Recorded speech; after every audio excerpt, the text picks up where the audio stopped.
Namaste and welcome to this exciting new episode of Sattology, Debunking Mythology. And Sat means truth, Logos means a study or science, which means Sattology means a science of truth, a study of truth. And we always say in Sanskrit, which also comes Sat Dhatu, Satyamev Jayate. The truth always wins. And we are in the process of finding the truth every day. And that gives us joy, gives us pleasure. When people ask me, why are you happy? Because we found something new. There's a lot of things to find new every day. Mythology, on the other hand, means a science or study of myth, which is a fake lie or imagination. That's what the today's society is being taught in the schools and colleges. They are taught mythology as real. It's like 1,000 people speaking the same thing doesn't. Thousands people speaking a lie still remains a lie.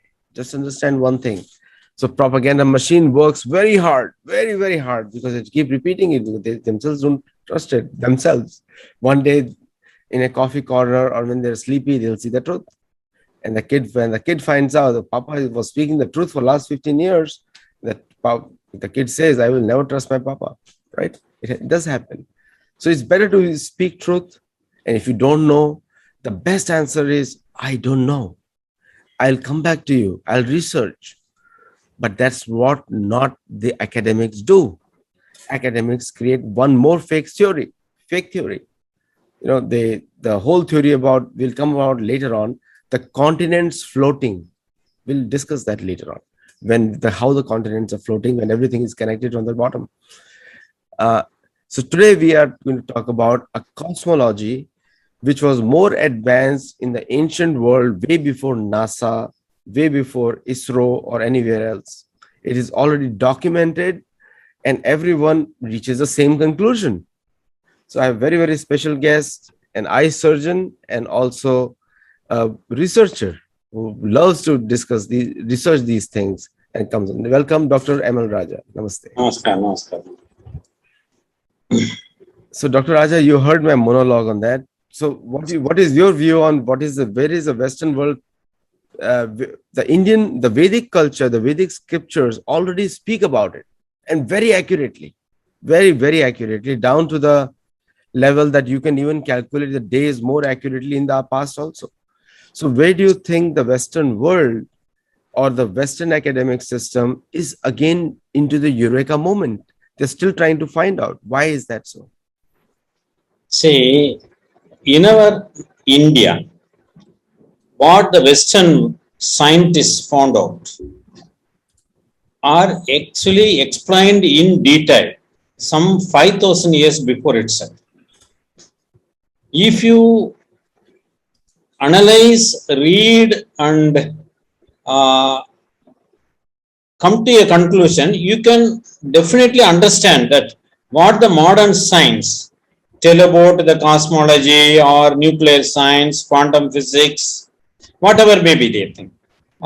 Everything, even in chemistry, alchemy, in all fields, astronomy, mathematics, in every field, if you go and analyze the ancient records of India that are minimum of 5,000 years. For example, Kanada Maharishi explained about gravitational force, explained about nuclear science, and etc. What Newton's 3 law already explained here. So, Western science at point could not understand, go further. When they split into atom and they cannot find out what is the exact thing inside.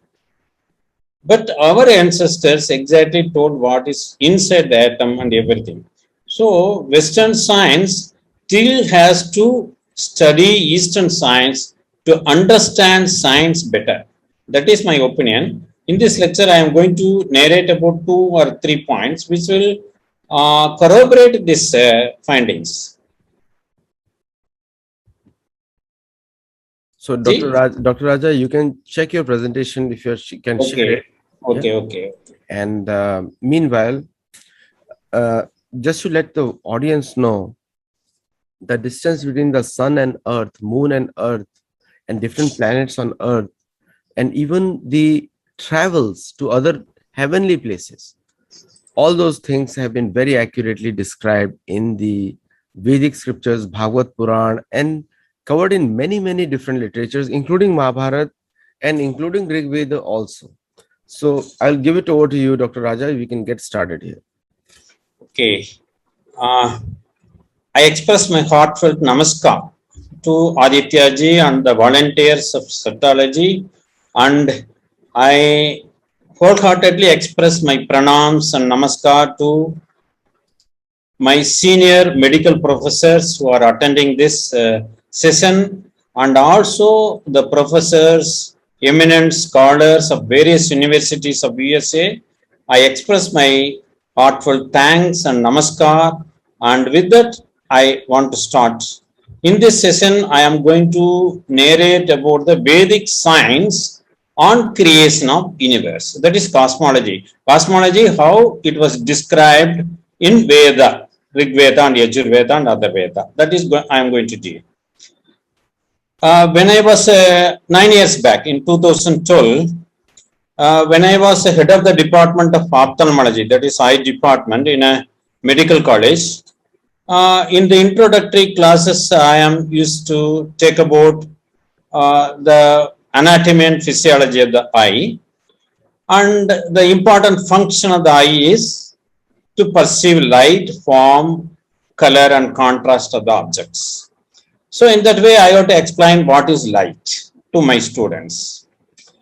So I explained that what we perceive as visible light rays are nothing but the small portion of a larger spectrum of electromagnetic radiation. That is 397 to 723 nanometers of wavelength. Only that much we can perceive. Only that much is visible to eye as out of the larger spectrum of electromagnetic rays. So it is a very minute portion of the electromagnetic radiation. So that minute portion is the light rays. This is the visible light rays. The remaining are not visible to us. Radio waves, microwaves, infrared radiation, ultraviolet X-rays, gamma rays, etc. etc. Only this portion is visible to us. So I explained this. Then I have to explain electromagnetic radiation. What do you mean by electromagnetic radiation? To explain that, I have explained I want to some tools. So I used Big Bang theory. Whether it is correct or not, we will see later. But I used it as a tool so that I can explain my students what is electromagnetic radiation.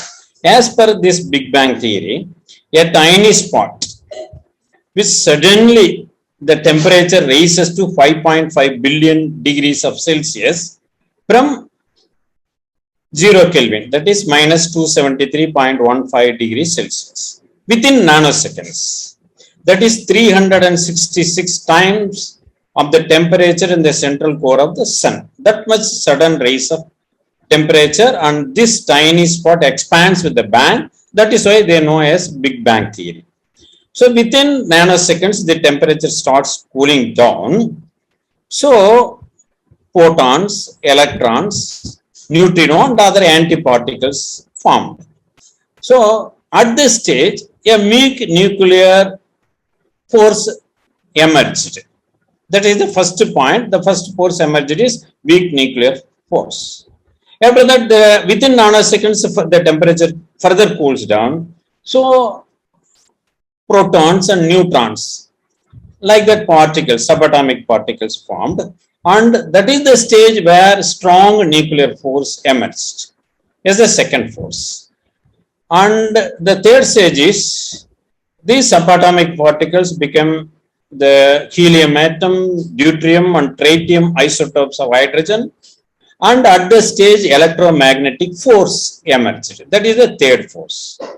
When the temperature further cools down, these atoms become molecules and compounds, and later on it becomes the celestial bodies, that is stars, planets and satellites.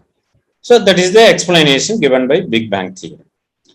So when celestial bodies formed, there emerged the gravitational force.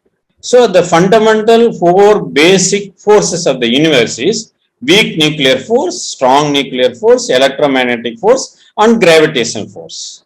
So this electromagnetic radiation is the generation from electromagnetic force. That is, electromagnetic force is responsible for the generation of this electromagnetic radiation, of which visible light rays, which is perceived by eyes, is a minute portion. That I explained. Our earth receives this electromagnetic radiation from the sun. You got to understand that the great scientists of India, the greatest scientist, Dr. Jagdish Chandra Bose, from Bengal, he in 1897 itself in Royal Society of London, he explained that is the electromagnetic radiation was received by Earth from the sun. However, the modern scientists came to understand this only after 1942. But Dr. Jagdish Chandra Bose revealed it in 1897 itself. So, the Sir Neville Francis Mote, who is a Nobel laureate, got Nobel in 1977, mentioned about Dr. J.C. Bose that Dr. J.C. Bose lived ahead of 60 years in science. That was the magnitude of Dr. Jagdish Chandra Bose. I am explaining like that. At that time, one of my brilliant, intelligent students raised her hand. So, I have a doubt. Okay, I asked her to proceed. She asked 4 questions. What I explained on Big Bang Theory, she asked 4 questions. Okay, proceed. Like that, I asked her. And she asked, if the universe is formed with a Big Bang and rise of a temperature of a tiny spot, then what is the thing that surrounds this tiny spot? If there is a tiny spot, there must be something around that. So what is that? She asked. You are not explained to me. And the second question is, as per Sir Isaac Newton and Albert Einstein and the modern science, all things remains as such unless it is been acted upon by some external force. There must be some stimuli. Then only it will alter. So then what is the external force that caused the rise of temperature of that tiny spot and expansion of the tiny spot into universe? That is her second question. So she continued. She asked another question. See, this universe is in order and is of cosmos. And it is definitely not in choice and nothing is behaving in a haphazard way. There is regularity and orderly occurrence of events, and there is direction and purpose. Then her question is, then who or which one, which force, energy, or which something that gives this regularity, perfect order with purpose and direction for this universe? You can see, even if you see an atom or a solar system or any galaxy, Milky Way galaxy and everything, there is regularity, there is direction, there is purpose. Everything is in order. It is not in haphazard. Why it is we are calling cosmos? Because it is in cosmos. That's why we call it as cosmic state. It is not in source. So who or which one makes it possible? Which make its reality? That is her third question. And she continued again. See, you are told Big Bang Theory and it is accounting for the material cause of the universe. That is subatomic particles, atoms, molecule, compounds and celestial bodies. But it doesn't explain about the non-material cause of the life. That is life, mind, thoughts, feelings or intellectual consciousness. It doesn't explain the source of these things. Then who or which one is the source of for these non-material aspects? That is her fourth question. At that time, I realized 2 things. I am really proud to have a students like this. A teacher should be always proud of their Sishya. When Sishya is better than students, Guru usually enjoy that and become proud. So that is my stage at this stage. So excellent questions. So how my students are intelligent, that I enjoyed that and become proud. And the second thing I realized, what is my limitation of knowledge? I am only a physician. and not a physicist. So I am only a medical doctor and not a quantum physicist or nuclear scientist. That I realized at that stage. So I couldn't answer the brilliant questions and ingenious questions of my student in the field of advanced physics. So what I had to told, I told her that I would verify and explain her later. And I continued the class. After the classes are over, I went to home and searched in the internet. I consulted many of my colleagues who did masters in physics and other things. And I am going on this, even after a week, there is no progress. There are no answers. At the time, I am reading Swami Vivekananda. That is the complete works of Swami Vivekananda, 8 volume. I am reading simultaneously. In that, in the 5th volume, at pages 100 to 104, in the 10th edition, there they gave Swami Vivekananda's letter to Sri E.T. Sturdy, dated 13th February 1896. Even you can go and verify that letter. He gave elaborate explanation of all these things by Swami Vivekananda. In that letter, Swami Vivekananda narrated an incident, 2 incidents actually, that took place in USA in 1896.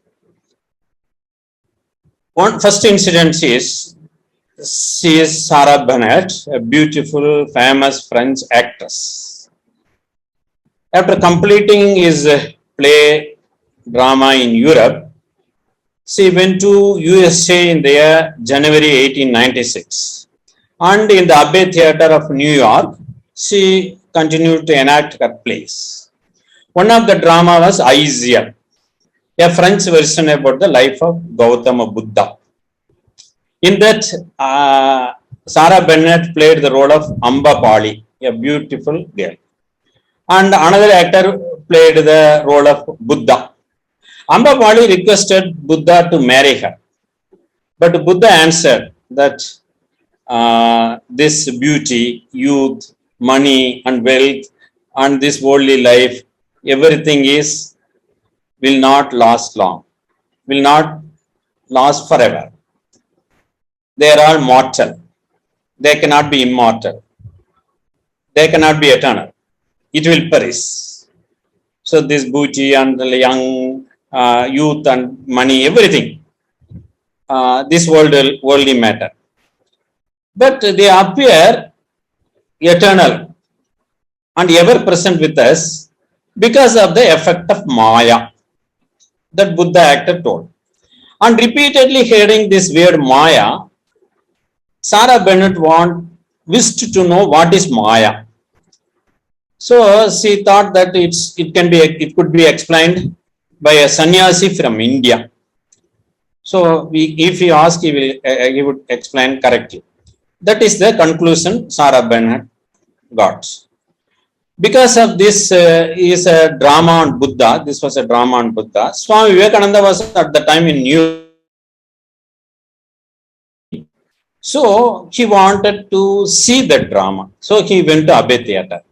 And seeing Swami Vivekananda in the audience, Sarah Bennett immediately rushed and requested Swami Vivekananda for an interview and to explain what is Maya.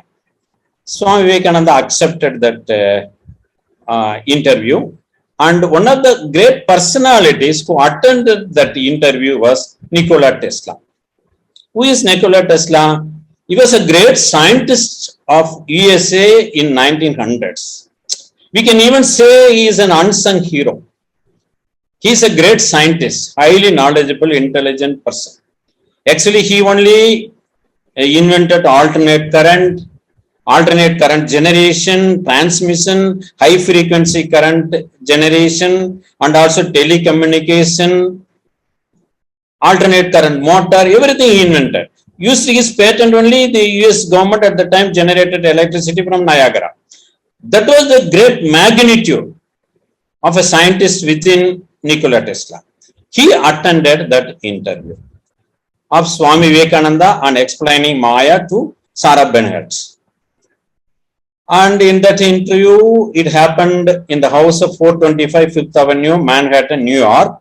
That is a house of 12 family. That is Srimati Austin Corbin and Miss Annie Corbin, who are disciples of Swami Vivekananda. And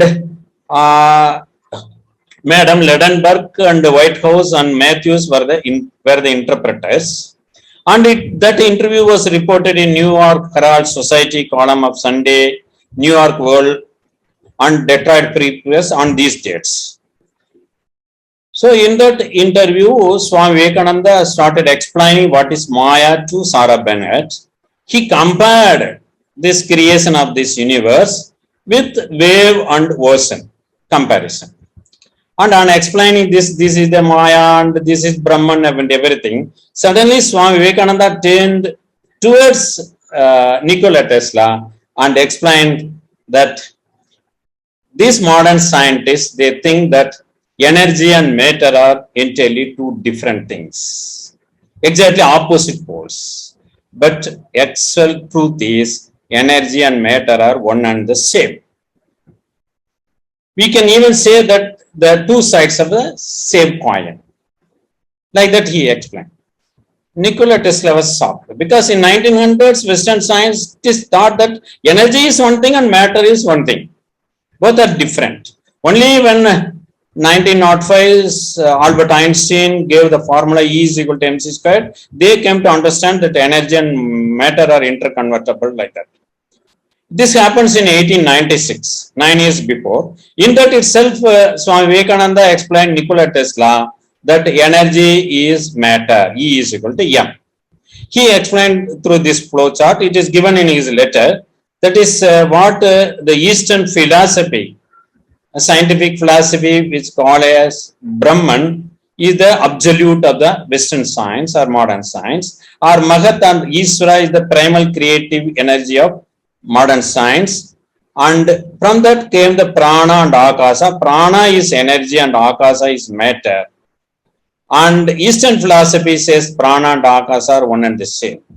He continued to explain this. He mentioned that universe is of various spheres or layers.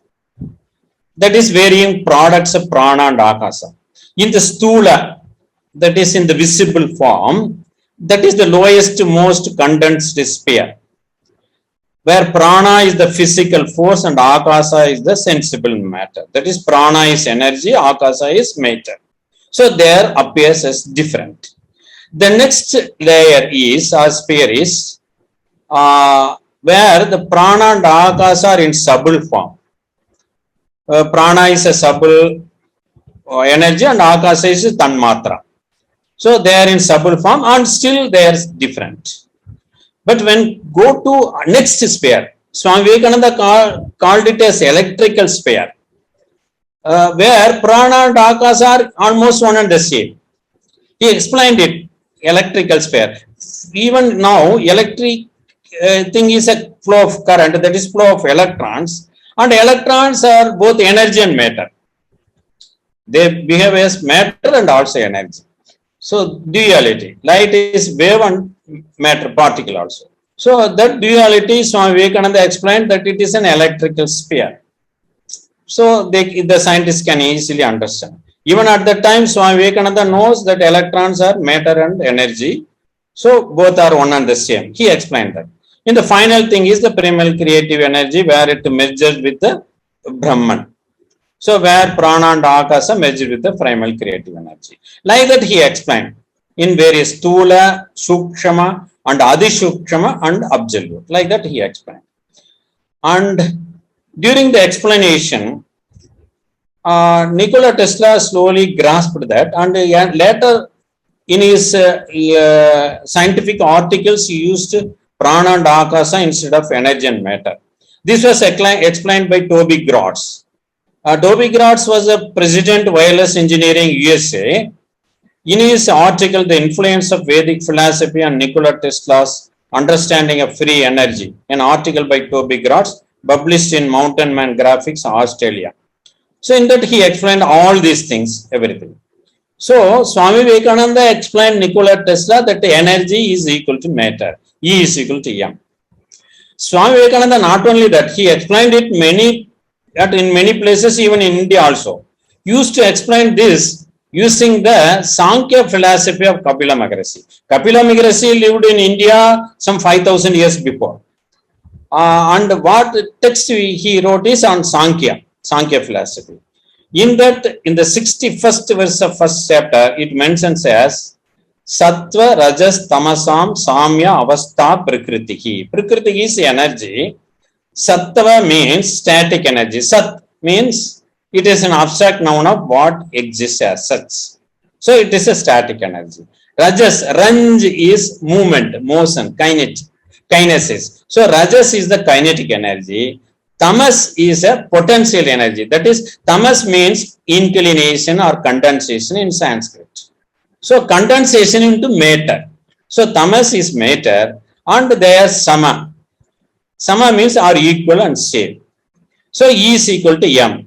Energy and matter are one and the same. Energy, that is what modern science. Energy cannot neither created nor destroyed. It can be transferred from one form to another. That is conservation of energy as termed by modern science. This was clearly explained by Kapila Maharishi some 5,000 years before. Usually, Swami Vivekananda narrated this Sankhya philosophy to many people. Even he taught this Sankhya philosophy to Maharaja of Khetri, a princely state in Rajasthan, many times. So, when I read this Swami Vivekananda's explanation of E is equal to M and this Sankhya philosophy, at the time I recollected in my mind the Big Bang theory and compare this verse with that theory. Now I realize that the static energy of a tiny spot, that is the static energy, become the kinetic energy, sudden expansion and formation of subatomic particles, atoms and other things, and sudden rise of temperature. Then this kinetic energy on cooling down transformed and condensed into matter.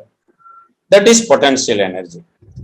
So, thus I realized there is an identical expression of Sankhya philosophy, and Sankhya philosophy is more complete than Big Bang theory. So, I astonished at the knowledge of ancient Indian rishis on cosmology. At the time, there flashed through my mind the Vedic mantras of Rig Veda and Yajurveda, which deal about cosmology. So suddenly I got it in my mind. There is a flash. It is all God's gift maybe. So what Veda mantra? Rig Veda and Yajurveda. Rig Veda, there is Purusha Sukta. That is 10th mandala, 19th Sukta is known as Purusha Sukta, describing about the Purusha, the omnipotent, omnipresent, almighty. In the third and fourth mantra, it is explained, given in the same form in Yajurveda in the 31th Sukta in third and fourth mantra. What are the mantra? The Rig Veda third mantra is Etavanasya Mahima Ato Jayamsa Purushaga Padosya Viswabhutani Tripadasya Amridam Divi. That is the third mantra. What is the meaning of that mantra? This magnitude of this universe, of past, present, or future, is great. However, the greatness of Purushaka, that may be supreme almighty, or you can have supreme energy or force, you can have anything, is much greater than this, and it is infinite. And the entire universe that exists come from a small portion of the total, that is one step, a small part. And the remaining portion, 3 steps, or immense part, exists as such. That is the meaning of this first mantra. That is the third mantra of Purusha Sukta. And this next mantra is Tripadurdva Udayat Purushaka Pado Asya Ekha Bhavat Punaha Tato Viswang Vyakramat Sasanana Sane Abhi. What is the meaning? Krama means order. Viswang is pervading all, and sa asana na asana. What is that? Sa asana. Asana is food or taking food. So, what are all the things what are the thing what that takes food, that is biological things, that is living beings. Na asana, which are not taking food, that are matter. So that is there in that mantra. What is that meaning? The magnitude of Purushaga is infinite and more than and incomparable to the part that come into our universe and the remaining part, even both combined. That was the magnitude. We cannot assess it. The material, that is non-eating, na asana, and the non-material, that is asana, sa asana. Asana means eating. Biological and eating are created due to the ability of Purushaga, and Purushaga is pervading this, that is Vishwang, from all sides, and there is Krama, there is order. That is the meaning of that fourth mantra. So now we can understand. Yatavanasya makhimadho dhyayam sa Purushaga padavasya visva bhutani tripadasya amridam divi. Tripadurdva udait Purushaga padavasya eha bhavat punaha tato viswang vyakramat sa asana na asane abhi. That is the mantra. From this, when I read the meaning of this mantra, I came to understand the answers, all the 4 answers to the questions of my intelligent, brilliant student. So what is the answer for the first question? What is the first question? If the universe is formed with the Big Bang and raise of temperature of a tiny spot, then what surrounds that tiny spot? That is the first question. It is nothing but the same static energy from which a minute portion expands with the Big Bang as our universe. That is the thing what this mantra says, 1 part and 3 part. 3 part Amridam Divi. It remains as such in the Amrita condition. The entire universe that exists come from a small portion of the total. That is 1 step, small part. And the remaining portion, 3 steps, immense, exists as such, Amridam Divi. So I got the answer for the first question from the 3rd mantra. Then what is the second question? As per Sir Isaac Newton, Albert Einstein, or modern science, all things remain as such unless acted upon by some external force. So we need some external force to act upon matter so that it will alter its position. So if there is no external force, all matter remains as such. That is the concept of modern science. Then what is the external force that caused the rise of temperature of that tiny spot and the expansion of the tiny spot into universe? That is the second question. What is the answer? The Purushaga. It can call it a supreme almighty or supreme energy or supreme force. Act as a catalyst. What do you mean by catalyst? If you read chemistry, catalyst is a chemical that stimulates a reaction, chemical reaction, without participating in that reaction itself. It won't participate, but it stimulates the reaction. That is known as catalyst. So Purushaga is a catalyst that caused the rise of temperature, and only the tiny spot participate in that reaction. Purushaga didn't participate. It acts only as a catalyst. And this tiny spot, because of the rise of temperature, expands into tiny spot into universe. So where is the answer? The material, non-eating, that is na asana, and the non-material, biological eating, sa asana, are created due to the ability of Purushaga. In the 4th mantra it is given.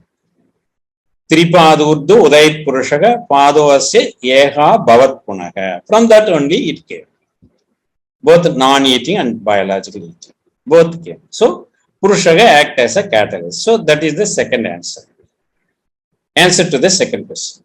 Then what is the 3rd question? The universe is in order. It is cosmos. It is not in haphazard or chose. So there is regularity and orderly occurrence. There is order of events and with direction and purpose. Or then who or which gave this regularity, perfect order with purpose and direction? That is the third question. Vishwang. Vishwang is all pervading. Purusha is pervading not only the portion that come into universe, also pervading the static energy that remains as such. So Purushaga is pervading the universe in all sides. Vishwang. Purushaga is keeping the universe in order and regularity. He is responsible for that and give this universe the direction and purpose. So the answer is in the fourth mantra. Purushaga is pervading Vishwang, the universe that come into existence, and also the remaining part from all sides. Vishwang. So that is given in fourth mantra. So I have answered third question. Then coming to the fourth question. The Big Bang theory account for the material cause. That is subatomic particles, everything, celestial bodies. But it couldn't account for the non-material aspect of the universe. That is our life, feelings, intellectual consciousness, mind and thoughts. It didn't explain. So it is incomplete. Big Bang theory is incomplete. Whatever modern science says about the creation of universe is totally incomplete. You can see. So that is the fourth question of my student. The material that is non-eating. Na asana. Asana means eating. And the non-material that is eating biological. Asana. Sa asana are created due to the ability of the Purushaga. We can see. And hence Purushaga is the non-material cause. That is Purushaga only created non-material, eating and biological. That is life, mind, thoughts, feelings and intellectual consciousness all came from Purushaga. That is the answer for the fourth question. So the material, non-eating, na asana, and non-material, sa asana, biological eating are created due to the ability of the Purushaga. Purushaga can take as the Supreme Almighty, omnipotent, omnipresent Almighty, or you can even take as a supreme force or energy. So that is the answer for the fourth question. So Veda Mantra clearly explain all these four questions. And we can see that it is complete. So I am very happy to find out the answers, and I conveyed successfully the scientific message of our ancient rishis to my brilliant, intelligent, highly knowledgeable, knowledge-seeking student as the answer to the four laudable questions. So I am happy on the day, and also students also happy. Thus, we can understand two or things. With that, I conclude. E is equal to M. Energy is matter and are one and the same. That was revealed by Kapila Rishi in Sankhya philosophy some 5,000 years before present. So our ancient India knew this concept, and it was explained by Swami Vivekananda to the great scientist of USA, Nikola Tesla, 9 years before it was revealed to the world by Albert Einstein. E is equal to mc square. That is one point. And also the cosmology, the creation of universe, that was excellently and in a complete and in a better manner, in a holistic manner. It is an inclusive manner, inclusive of everything. It was explained by Vedic mantra. So Kapila Rishi told and our Vedic Rishis told. So I conclude with that strong point that our Rishis, the ancient Rishis of India, can definitely be called as Rishi scientists. That we have to understand. With that request, I conclude.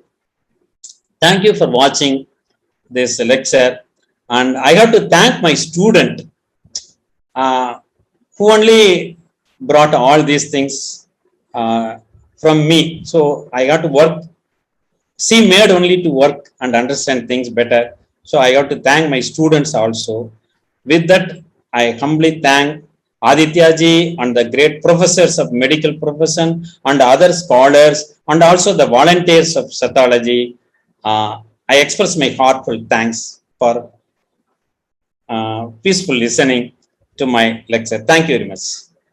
If there is anything we discuss, we can discuss. Yeah, Dr. Raja, see, the thing is, you put it so well, the entire the history and everything for the Vedic sciences. And one of the things which strike me and which I say it all the time, most of the times, even the Hindus globally, they consider rishis as someone backward. That is the image being made by the Max Muller, Macaulay, just to discredit the Yes. ancient histories of India or the great sages. And there was one Muslim scholar, and he asked me that, do you have any sadhus? Because they have not heard it. Because what they have been taught is that the Hindus are just worship some murti or archa. They don't Idol. understand the difference between archa vigraha and murti. And they have been taught like that. And this presentation is an excellent answer to that person also, if he's watching. The another point is, the great rishis and munis, they were all scientists, the researchers.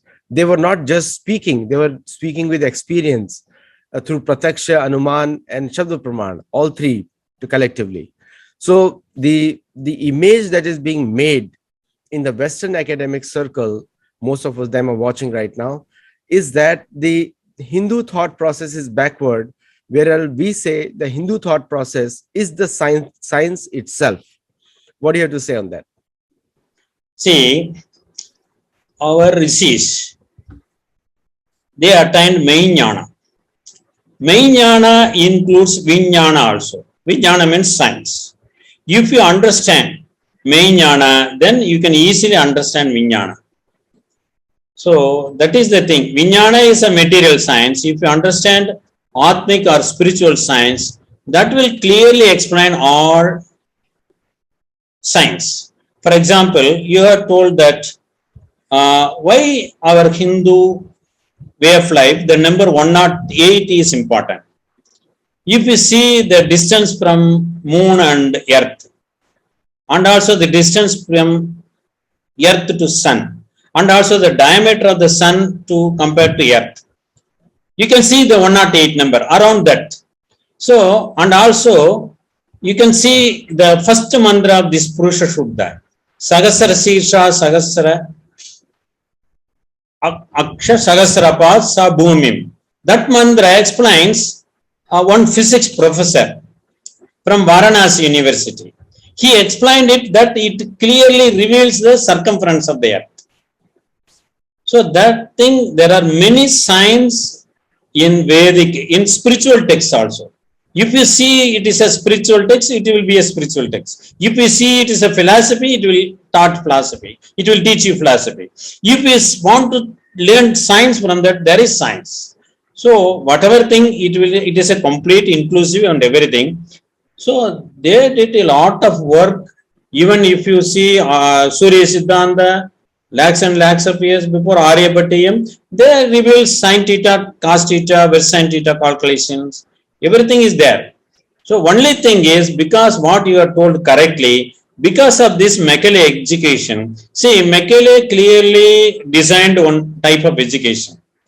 Those who read Sanskrit, they will not be allowed to read science. And those who read science, they will not be allowed to read Sanskrit. Because in all Sanskrit texts, there is science. So these people will not be allowed to learn science, so that they couldn't understand what is science in their Sanskrit text. These science students, they will not be allowed to learn Sanskrit, so they cannot also understand science in the Sanskrit text. Like that, he designed everything so that we will have inferiority complex and we will think anything Western is superior than us. That side of mentality, mindset he created, and even after independence of 75 years, we are still many parts we are having that inferiority complex, that mindset. That is the sad part of this nation. We have to like this Sattology, and many people should volunteer to debunk this Western mindset and Western concept also. That is a great work to the cause of nation. Absolutely. This kind of mythology is being spread for the simple reason, just to show and to the to the, actually it started from the church and the mosques, that they are superior, and they are superior than the natives of any land. But in my next book, I'm also putting out the Incas, the Mayans, the Aztecs, and the Mapuches. They were far more South Americans. They were far more superior to the Western science at that time. And India was obviously the leader of the whole world in terms of scientific mindset. And there is another thing which also debunks is that India was a very rich land. India, and when I talk about India, it goes from Afghanistan to Burma, and then beyond that is all Indian influence states up to Cambodia. That was the India before the pre-British and pre-Mughal, For example, pre-Islamic era. recently they excavated Sibling and Vietnam. Yes, yes. I mean, what I'm trying to say is that this entire area had a very scientific bent of mind. But what happened with the Islamic invasion, the entire, you see today what is happening in Taliban also. They destroy all the scientific element of everything in the society. And the same happened with India. And today, when Afghanistan, when it was a Hindu country, it was a very rich country. And Pakistan, when it was Hindu, it was very rich. And all this Abrahamic thought process, which is unscientific, has destroyed it, is in terms of economically also, and the scientific temperament also. So the colonial powers had a only rule is to destroy the identity. And when you destroy the identity, then the man becomes a slave. What do you have to Yes, say on that? definitely. See, our identity is the most important thing in the world. If you lose identity, you will lose everything. See what happened to even Greek, what happened to Rome. They lose their identity some 2000 years before itself. This Great Britain and also these Scandinavian countries, everybody lose their identity and they lost everything. In the same way, in African countries also, they lose their identity and native tribal religion. They lost everything. For example, Ethiopia, Somalia, and everything they lost. So the most important thing we have to maintain is our own identity, our own way of life, our own way of culture, our own way of living lifestyle and worship, everything. So that is the most important thing. We have to maintain our identity, and that is the most important thing, and we should be cautious on that. Thank you so much, Dr. Raja. It's always very good to speak with you and very informational. And for all the viewers who are watching, and if you watch on the YouTube, then also you can subscribe and let more people know about this type of thing. And if you have any professors or any researchers who have done this kind of research and would like to come on the show, just drop us a mail at sattology@sattology.org. Our team will work to schedule it. Namaste. Thank you. Namaskar.